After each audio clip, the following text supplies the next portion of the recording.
জি বাংলার অন্যতম চর্চিত জনপ্রিয় ধারাবাহিক হল মিত্তির বাড়ি। রাত ৯টায় মোটামুটি ভালোই টিআরপি দিত এই ধারাবাহিকটি, তবে প্রতিপক্ষের থেকে কিছুটা পিছিয়ে ছিল।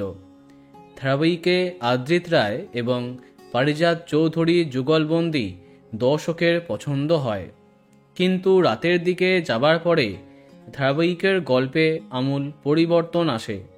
তার সাথে গল্পে নায়িকা জোনাকি মারা যায়, ফলে জোনাকির চরিত্রাভিনেত্রী পারিজাত চৌধুরী মিত্তির বাড়ি ধারাবাহিক থেকে বিদায় নেন।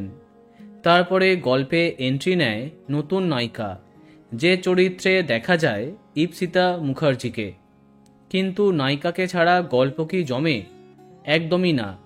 তাই কমেছে মিত্তির বাড়ির আকর্ষণ।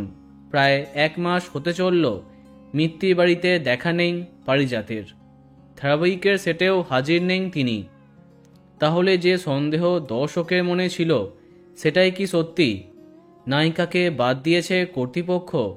আমাদের তরফ থেকে খোঁজ নেবার চেষ্টা করা হয়েছিল।